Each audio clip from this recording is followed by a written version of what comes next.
I'm Joost and I'm here with the Instax Mini Evo, and this is the most advanced instant camera that I've ever seen. So it's called like a hybrid camera, but it has this old-timey feel, like with this leather looking finish here. So it looks really cool. It really looks like this old-timey camera, but you also have an LCD screen here in the back and all these modern features. But of course the main feature here is that it prints these cool pictures with like a picture frame, so you can hang it up on the wall or in your photo album, write something alongside. That looks really cool, and the photo quality is really good. Just point at something and then you can save that to the micro SD card, and then you can look at the photo and see if it's okay enough to for you to print. So with most other instant cameras, it just prints them out. Even if it has a micro SD card, like with the Kodak Step, it still always prints out the photo as well. But with this one, it's the only one I've tested that you can choose beforehand if you want to print it. Now you only have a few of these photo paper in a pack, and then you have to buy a new one. So to make sure nothing goes to waste, you can first look at if you want to print it and then just print it out. So that's really cool here. It also has a very premium neck strap. It's the only one I've tested that has a neck strap. Most only have a lanyard for your wrist, but this, you can hang this from your neck so nothing can happen to it. So that's pretty cool.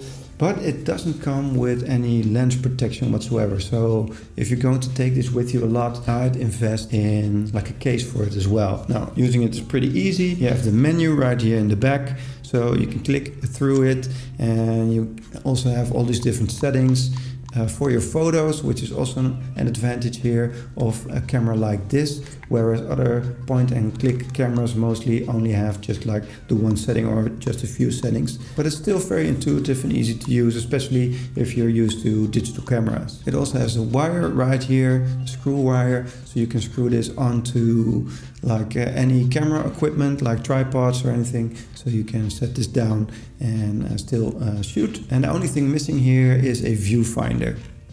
So you don't have a viewfinder in this camera. You're supposed to just look at the screen while you're taking a photo, while other cameras might have a viewfinder. I personally like a viewfinder a little bit better than looking at the screen, but maybe just because that's my experience with like all the cameras. And of course with your smartphone, you're also just looking at your screen to take photos. So I don't think that's a major issue. Also the USB cable and micro SD cable are tucked away nicely here in the back. So everything about this really looks and feels very premium, but it's still very lightweight, so easy to carry around. And the photo quality is really cool. Once you have developed the photo, you can see all the different colors here, and it really has this old-timey feel to it, like for the first cameras that came out with color when I was a kid. So that little overly bright color right here. So it really has that retro feel and retro look. So I really recommend this for anyone looking for an instant camera that still wants options. Like you would have with a digital camera. You can save them to your micro SD card. You can even connect this with Bluetooth to an app, so you can sort through the photos right on your phone, and you can choose which ones you want to print or not. So that really can be a cost saver as well.